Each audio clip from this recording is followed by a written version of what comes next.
Hi, what's up, Peter? How's it going, man? Hi, Joe. Welcome, everyone, to episode 3 of the Corona podcast. Today is April the 5th, and it is Sunday. And I am feeling kind of nervous because I have been isolated for the past 2 weeks. So I have to go back to work tomorrow because the place where I work is considered an essential service. And I am concerned about the prospect of like losing my job if I don't go in. Um, I don't want to specifically name where I work for confidentiality reasons and out of respect. Um, I don't think my employers are doing anything wrong by staying open. It's just we're all making difficult decisions in an uncertain time. And Right. yeah, so I think we can say though that, like, without going into specifics, the place you work is a factory that manufactures a type of hygiene supply, which is yeah, why they're deemed essential and remained open in this time. Just to give okay, some context. yeah, I'm comfortable with that. Um, and yeah, there's not that many people in there. There's room for us to be spaced out. Um, Place has negative air pressure, which is what they use in hospitals to like That's clear out good. stuff. But I don't know, when I'm at home, I have I have extreme control over how much exposure I give myself. I can stay home for like a week straight without having to go out and get groceries or anything like that. Um, and now, I can ride my bike to and from work so I can avoid public transit or Uber or anything like that. Um, but it minimizes my ability to control, and I don't know, I'm stressed about it. Yeah, Like absolutely. it's raising my fear level, um, which sucks, but you know, I'm trying to embrace the level of risk that I kind of have to take because be I can't put my job at risk, you know, is Right. the end of it. Right. Everyone's trying to walk this fine line of balancing the economic incentives and the healthcare incentives. Yeah, And I don't think there's any way to do that perfectly. They seem to be kind of like on a seesaw where they're in direct opposition to one another. But staying staying inside in a bubble is not any sort of particular plan, and certainly any sort of particular long-term plan. I mean, yeah. I don't know. What do you think? Well, I mean, it can't last forever, that's for sure. I hope for a good many people it will last a lot longer. That they'll be able to stay as isolated as possible. Um, I wish I was one of those people, but I do think the world needs hygiene products as well. Like that's not right now, especially. I don't think that's a crazy thing to say. Um, and also, yeah, like this social isolation requires funding, right? Which requires a functioning economy. And Right. I mean, I, there's this notion that we can just put the economy on pause and just give everyone the resources they need to deal with that, or to deal with the situation. I sort of understand that thinking, and to a certain extent, like, I understand why it's necessary.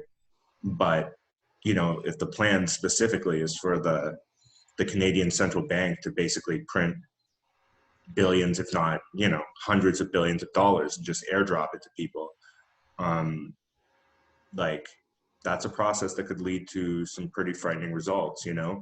I've heard economists talk about that there will be a recession. It'll likely be a depression, but I think scenarios that are even more frightening are stagflation, or just some sort of runaway hyperinflation process. what is stagflation? Because injecting all this capital into the economy decoupled from productivity or delivering value in any way, it's going to have serious consequences, and Yeah, I don't think anyone really knows what those are. yeah. I mean, I think we've been borrowing we've been printing imaginary money and borrowing money from a future that like we've been imagining will never become a present for like a Right. very long time, you know? And I I strongly suspect that that future is about to become the present. And The bill is about to become due.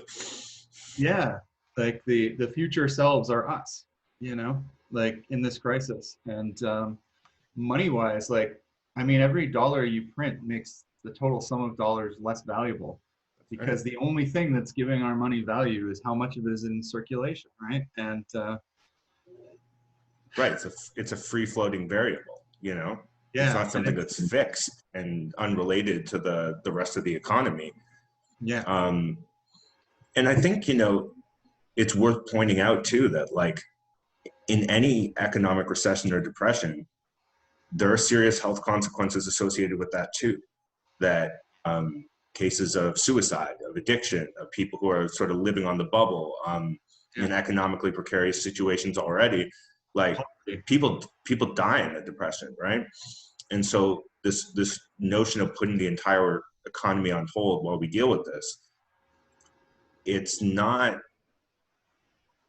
just not a feasible plan, but there's a which it's not even going to serve the intended purposes. Like there's all the essential services that are out there, not just the hygiene manufacturers and all that kind of pharmacies or whatever. It's like there's a huge infrastructure that needs to be maintained to keep all that stuff in, you know, to keep the lights on in the pharmacy, to keep the electrical grids running, to keep everybody's Wi-Fi network running.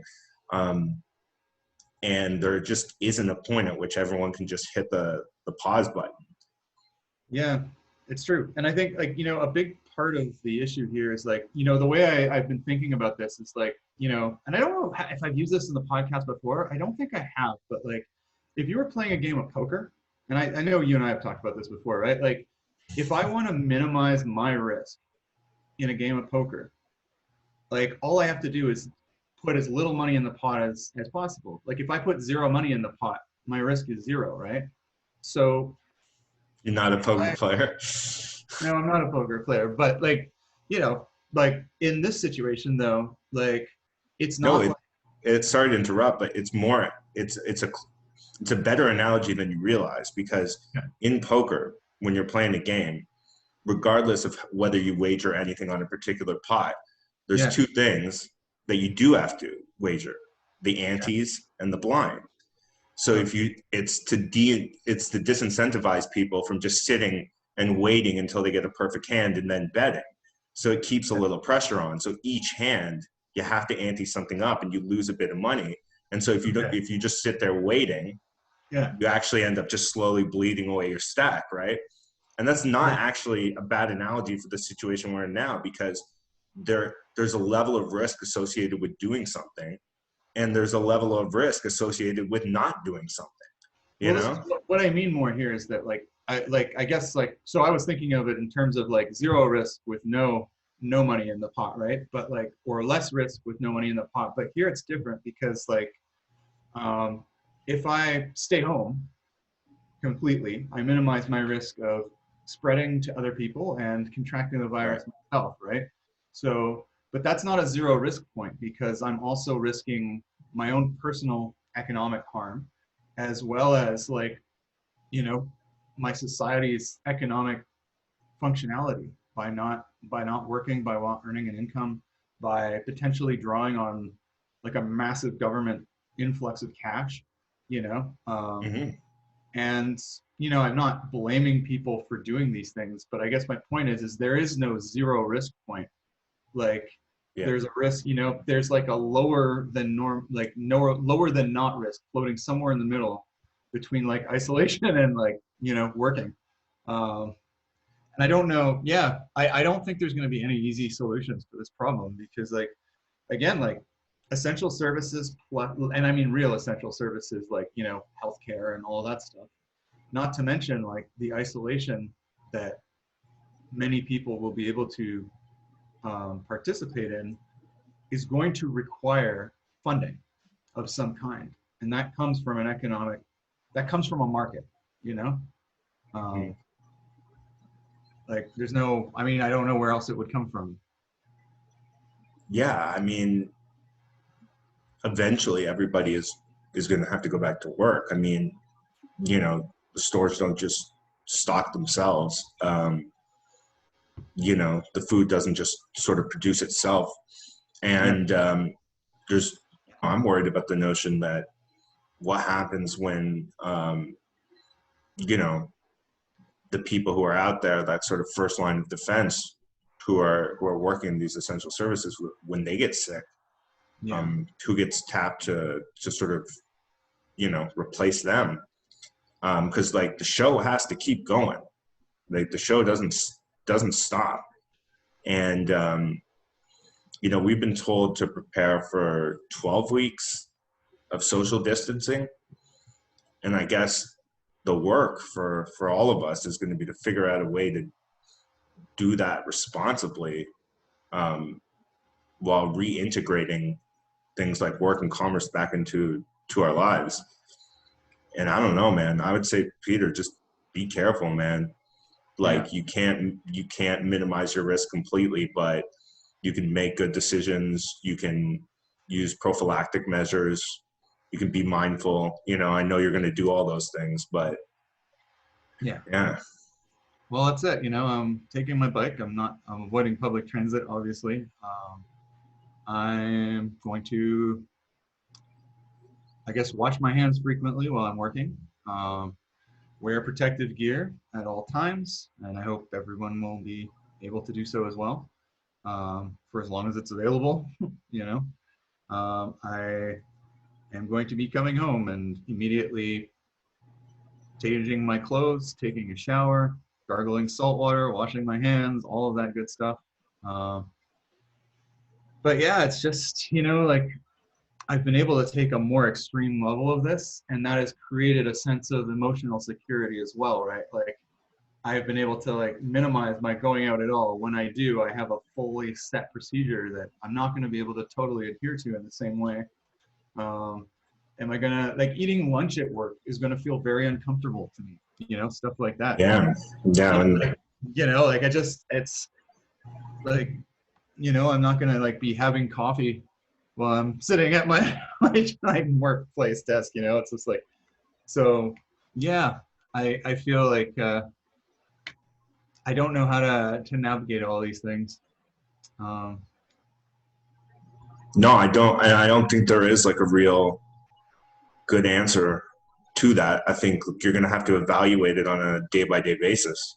Like you're going to have to go in tomorrow and see what the situation is like.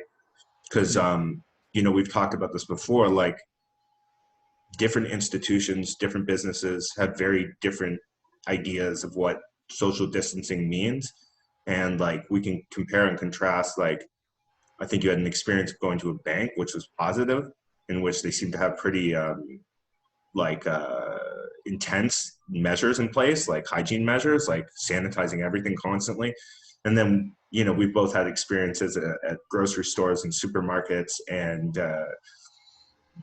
where it's just a complete disaster, where yeah, they're trying to limit how many people are allowed in the store. And then you have people waiting outside in lines, and no one's respecting anyone's personal space. And um, yeah. yeah, so you're gonna I have feel like to that's you're gonna have to see what the situation's like. yeah. I mean, the people I work for, like, they're fairly responsible in that respect. So I can say, they're not taking this stuff lightly. Um, they're monitoring all of the employees for symptoms. If like, someone needs to be sent home, like, because like they will, if someone gets sick, they're going to have to, shut down, I think is the rule. And, I think they'd be proactive on, I don't want to speak for them. It's just, I don't want to get into that. But, Yeah, no, I hear they're responsible people. I'll say that. And yeah, there are no solutions at this point. It's all cost and benefit, I think, is sort of the key take home of all this, right? And so I think on an emotional level, it's like, it's taken me time to acclimate to the stress of this whole situation, being at home and all that stuff. And I think like, we've handled that like fairly well. Um, but now I have to acclimate to like a higher level of risk, and I think I can do it. We both practiced meditation in the past, and I've been very influenced by sort of Stoic philosophy, and there is like, you know, this sort of mentality of like everything's gonna work out, like we'll get through this and stuff, like sort of the optimistic approach. Like in the absence of sort of acceptance, I find that that doesn't do very much for me, right? It's more like, okay, this is happening. Like there is a virus, the numbers are growing, people are getting sick, there are people who are going to die. I am going out to work and I am increasing my risk, and I accept that, and I have to move forward with that in mind. And then here are the things that I can do to protect myself, right? And I can wash my hands frequently, I can wear gloves, possibly masks, you know, I can ride my bike and avoid public transit. When I get home, I can shower, I can change my clothes, I can exercise and eat healthy and keep my immune system in good shape. And like, you know, so it's like taking some ownership over my response to what it is that I have to deal with. And I think that's, you know, I think that's sort of key in terms of like handling it. But like, fuck, man, it's stressful. Like, I Yeah, don't know what else absolutely. to say. It sucks. And I imagine it sucks a lot more for a lot of other people right now, too, you know? Yeah, no, I mean, I think both of us are pretty lucky to sort of be in the situations we're in comparatively. Um, but yeah, I mean, I watch a lot of different people sort of cycle through like the five stages, you know, Yeah. and some people I know are still in the denial stage, and yeah, I think like after acceptance, you know, my little mantra lately is like there's a sixth stage, you know, after denial, anger, accept, whatever the fifth one is, which is resolve, you know, which is resolve to actually face the situation head on. Yeah. Because acceptance almost has a connotation of like submission, of like giving up, you know, where that's not always the way that that word is Yeah. interpreted. But I like to think Acknowledgement. of it more in terms of like acceptance is a step on a way to a path Yeah. of looking at the situation as a challenge, and one that is accepted Yeah. gratefully, willingly. It's Um, acknowledgement, right? you know, Acknowledgement of the reality as opposed to like yeah, acceptance of defeat in the face of it. You know who had a great metaphor about this is like Tony Robbins in his like personal power series. Like he said that like uh I actually like a lot of what that guy says. He's an interesting dude. But he like is he had this absolutely. sort of metaphor about like the positive, like optimists and pessimists and all this stuff. So it's like, let's say you have a garden and you're growing a garden and some weeds come up in your garden, right? Like one person might say, oh no, my garden's destroyed, there's weeds, like I'm screwed, you know, the weeds are going to overtake my garden and all the plants are going to die. And another person might say, ah, there's no weeds in my garden, it'll be fine, like, you know, if a weed here pops up here and there, like, you know, what are you going to do? That's just life. And that garden will get overtaken by weeds. But another person will say, okay, there's weeds in my garden and I'm going to pull them up, you Yeah, know, I'm going to tend to my garden. And I think that that's what we all have to do right now is tend to our gardens, you know, as best we can. Um, and there's definitely some fucking weeds coming in. yeah, man, and evaluate the situation just day by day. Keep looking at the numbers. Keep looking at the situation, your commute to work, what the conditions are like there, and yeah, and shit, man, I have faith in your judgment. I know that whatever path you pursue, it'll be the right one for you and for the people around you. You know Yeah, that, and I think that's all that I can be hope. asked of anyone right now is to Yeah. try and act responsibly, I guess. Yeah, as best you can. So Like, that's a tall fucking order. yeah, well, I mean, make your decisions with care and as much evaluation as is within your power, you know. And I, you know, and I really feel for people who maybe were less prepared. Like, you know, we kind of like stocked up on food a little bit and stuff like that, like at the outset, like, you know, in a sort of measured way because we were kind of more concerned about this than a lot of people were like a little further back, not that much further back, but like, you know what I mean? Like, and I really feel for people who maybe didn't do that, or maybe got blindsided by all the panic buying, and stuff like that, or don't have the economic means to do that. Not to And also, mention, if you were following the Canada.gov website or whatever, there was yeah, just one day, like, for when they said the risk to Canadians is low, and that was yeah, the mantra for like the last 2 months. And then the next day, there was like maybe 30 to 70% of people, yeah, risk is pretty high. Like they just switched on a dime, right?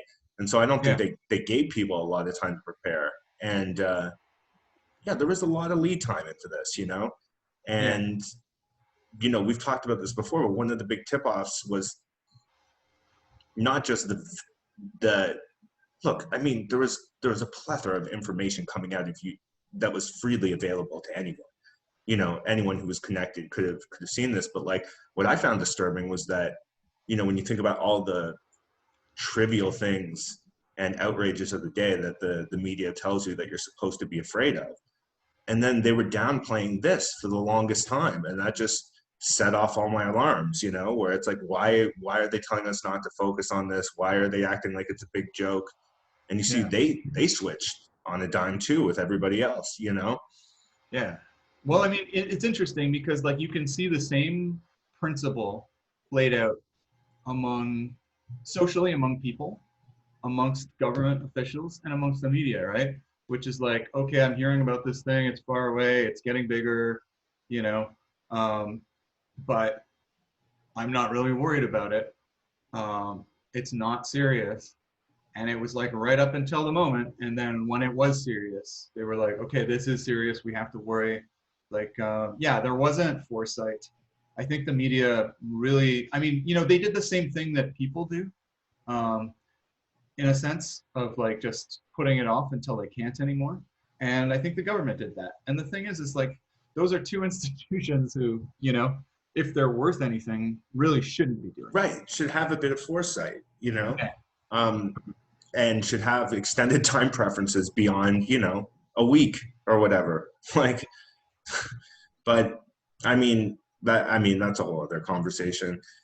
Yeah. You know, I think like what people may want to take away from this, or what I hope people will take away from this, is that, your situation generalizes, that eventually everyone is going to have to go back to work. Yeah. And, I hope some of this conversation and, and you talking about your thought processes and how you're weighing the costs and benefits and the measures you're going to take to protect yourself and other people are helpful. Because these are decisions I'm going to have to make, that everyone's going to have to make at some point. Yeah. And yeah, and just to reiterate again that like the economy cannot be decoupled from people.